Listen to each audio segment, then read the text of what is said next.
తాకట్టులో ఉన్న బంగారాన్ని విడిపించి ఆ రోజు ఆన్లైన్ రేటుకే మేము కొంటాం. Sharma gold company. Suman TV ప్రేక్షకులకి నమస్తే. మరి కొత్త సంవత్సరంలో అడుగుపెట్టబోతున్నాము. సెలబ్రేషన్స్ మాత్రమే చేసుకుంటే సరిపోద్దా? మనము అసలు ఈ సంవత్సరం ఎట్లుండబోతుంది అనే విషయం తెలుసుకుంటే చాలా బాగుంటుందని మాకు అనిపించింది. అందుకోసమే దానికి రైట్ పర్సన్ అయిన గురువు గారిని ఈరోజు పిలవడం, ఇన్వైట్ చేయడం జరిగింది మన స్టూడియోకి. ఆయన్నే మీ అందరికీ బాగా పరిచయం ఉన్న ప్రముఖ ఆస్ట్రాలజర్ అయ్యప్ప శ్రీకృష్ణ సుధీ గారు. మరి గురుగారు నమస్తే. నమస్కారం అండి. మరి ఈ 2025లో కన్యా రాశి వారి పరిస్థితి ఏంటంటారు? ఎలా ఉంది వీళ్ళకి? కన్యా రాశి వారికి ఒక రకంగా చెప్పాలి అంటే కొంత అనుకూలమైన కాలం. గత సంవత్సరంతో పోలిస్తే ఈ సంవత్సరం చాలా మెరుగైన ఫలితాలు ఉంటాయి. ఓకే. గత సంవత్సరం కూడా సగం నుంచి మంచి పర్వాలేదని చెప్పవచ్చు. ఎందుకంటే ఇప్పుడు గురుడు అష్టమంలోంచి భాగ్యంలోకి వచ్చాడు. అయితే గురువు ఒక్క బలంతోనూ జీవితం మంచిగా ముందుకు సాగదు. తర్వాత శని వీళ్లకు షష్ఠ స్థానంలో ఉన్నటువంటి పరిస్థితి. ఇప్పుడు శని యొక్క పరిస్థితి చాలా అనుకూలంగా సప్తమంలోకి వస్తున్నాడు. అలానే వచ్చేసి రాహుకేతువులు, రాహు ముఖ్యంగా షష్ఠమంలోకి రావటం, రాశిలోంచి కేతు వ్యయంలోకి వెళ్తాడు. వ్యయంలో కేతువు మోక్షకారకుడు అంట, ముక్తిని లాంటి ఒక రకమైనటువంటి దైవ సంబంధమైనటువంటి అనుకూలత. అలానే రాహు షష్ఠమంలో ఉంటే మంచి ఆర్థిక పరిపుష్టి, లాభాలు ఇస్తాడు, శత్రువుల మీద విజయాన్ని ఇస్తాడు.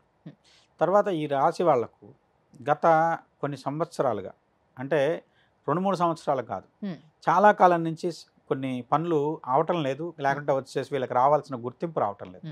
దానికి వీళ్ళకి ఈ సంవత్సరం మంచి దోహదకార అయ్యేటువంటి ఫలితాలు ఉన్నాయి. ఓకే. కేతువు ఎప్పుడైతే ఈ రాశిని వదిలిపెడతాడో క్రమంగా ఏంటంటే వీళ్ళకి రాశికి ఒక రకమైనటువంటి ఇవాళ వరకు వీళ్ళు కొన్ని నిర్ణయాలు అనాలోచితంగా తీసుకున్నారు. సంవత్సరంన్నర నుంచి కేతు కన్య రాశిలో ఉండి రన్యాన్ని పీడిస్తున్నాడు. దానివల్ల ఏంటంటే కేతుకు తల ఉండదు. తల్లేని గ్రహం మన చేత తల్లేని పనులు, లాంటి ఆలోచన లేని పనులు చేయిస్తుంది. తద్వారా ఏ పని పూర్తి అవ్వదు. ఈ పని మొదలు పెడతారు, సగంలో ఉండగా వదిలేసి ఇంకో పనిలోకి వెళ్తారు, ఆ పని అలానే వదిలేసి ఇంకో పనికి వెళ్తారు. అలా ఏంటంటే ఈ ఒక దాని మీద స్థిరత్వం లేకుండా వీళ్ళు చేసినటువంటి ఒక చోట నుంచి ఇంకొక చోటకి, ఇంకో చోట నుంచి ఇంకో దానికి ఆ విధమైనటువంటి కుప్పిగంతులన్నీ కూడా ఒకసారి ఒక రకమైనటువంటి ఏకీకృతమైనటువంటి వ్యవస్థ కింద మారేటువంటి అవకాశం. వాళ్ళ యొక్క నిర్ణయాలు కానివ్వండి, వాళ్ళు చేసే పనులు కానివ్వండి, ఒక సుస్థిరమైనటువంటి ఆలోచన వైపు ముందుకు సాగేటువంటి అవకాశం మే దగ్గర నుంచి. సో కన్యా రాశి వారి పరంగా చూసుకున్నట్లయితే వివాహం కాని వాళ్ళకు వివాహాలు అవుతాయి.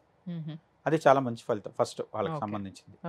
అయితే దీనికి అన్ని సందర్భాల్లోనూ శని కొన్ని ఇబ్బందులు ఇస్తాడు, కానీ ఇక్కడ శని అనుకూలమైన ఫలితాలు ఇస్తున్నాడు. పంచమాధిపతిగా సప్తమంలోకి వస్తున్నాడు. కొంతమంది ప్రేమించి వాళ్ళ ప్రేమను వచ్చేసి చెప్పుకోలేని పరిస్థితుల్లో ఉంటారు. అవును. ఆ పరమైనటువంటి ప్రేమ పెళ్లిగా మారడానికి అవకాశం ఈ సంవత్సరం ఉంది. ప్రేమ వివాహాలు, ప్రేమ సంబంధమైనటువంటి వ్యవహారాలు ఫలిస్తాయి. సో కన్యా రాశిలో ఉన్న లవర్స్ ఎవరైనా ఉంటే ఈ సంవత్సరం ఇంట్లో పిటిషన్ పెట్టచ్చు అన్నట్టు, నాకు పెళ్లి చేసుకోవాలని ఉంది, నేను ఇట్లా ఈ పలానా అమ్మాయిని ప్రేమించాను లేదా ఈ అబ్బాయిని ప్రేమించాను అని. బాగుంటుంది. తర్వాత జూన్ నుంచి గురుడు రాజ్యస్థానంలోకి రావడంతో అదృష్టంతో కూడుకున్నటువంటి ఉద్యోగ ప్రాప్తి. ప్రయత్నం చేస్తే ఉద్యోగం రావటం వేరు. ఎవరికో చెప్పారు, వాళ్ళు వచ్చేసి మీకు ఫోన్ చేసి మీకు ఫలానా జాబ్ ఉంది రండి అని పిలిచే పరిస్థితి వస్తుంది. అంటే వల్ల ఎదురు చూసేటువంటి ఫలితాలు వీళ్ళని ఎదుర్కొంటూ వస్తాయి. ఓకే.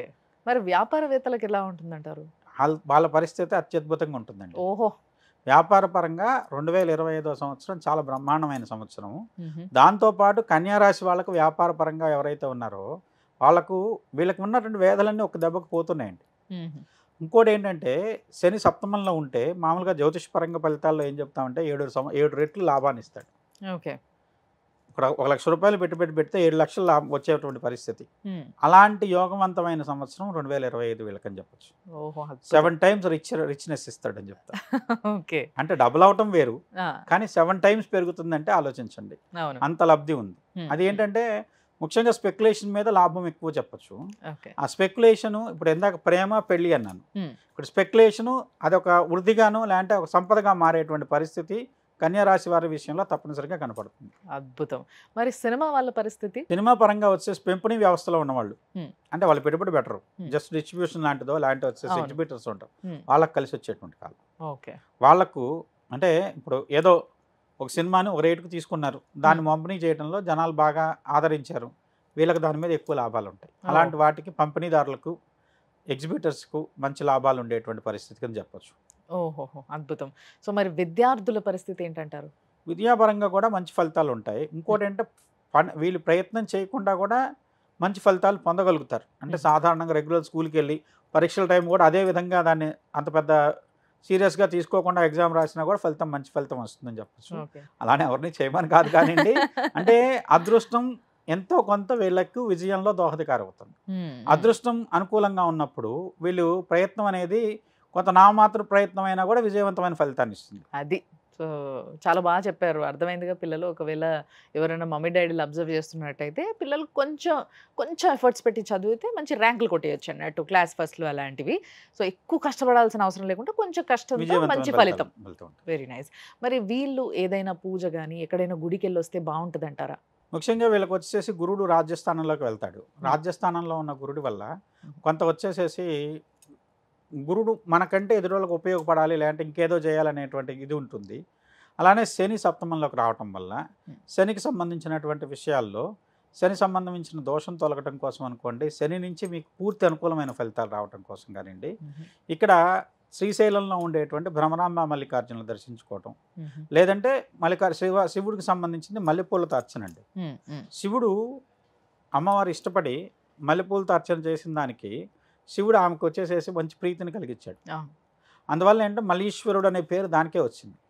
అందువల్ల శివుణ్ణి కదిలించాలంటే ఆయనకున్నటువంటి మన్మధుడి బాణాల్లో కూడా 4వది నవమల్లికం అంటారు. అంటే ఇక్కడ ఎంత ప్రేమకు కూడా అదే సూచన కింద చెప్పింది. ఆ మల్లెలతో శివుడిని అర్చన చేస్తే ఎలాంటి కోరికైనా నెరవేరుతుంది. కాబట్టి మల్లెపూలతో శివుడిని అర్చించడం కోసం ప్రయత్నించండి. అత్యద్భుతమైన ఫలితం ఉంటుంది మీకు. Very nice. అసలు చాలా ప్రశాంతంగా ఉంది మీరు చెప్పిన దాని ప్రకారం వింటున్నట్టయితే. సో మీ అందరికీ కూడా చాలా బాగుండబోతుంది. దానికి చిన్న చిన్నగా కొన్ని గురువుగారు చెప్పినట్టుగా చేసుకున్నట్టయితే మీరు ప్రశాంతంగా ఈ సంవత్సరం అంతా హ్యాపీగా అలా అలా వెళ్ళదీయచ్చు అన్నట్టు. చాలా బాగా చెప్పారు గురువుగారు. ధన్యవాదాలు.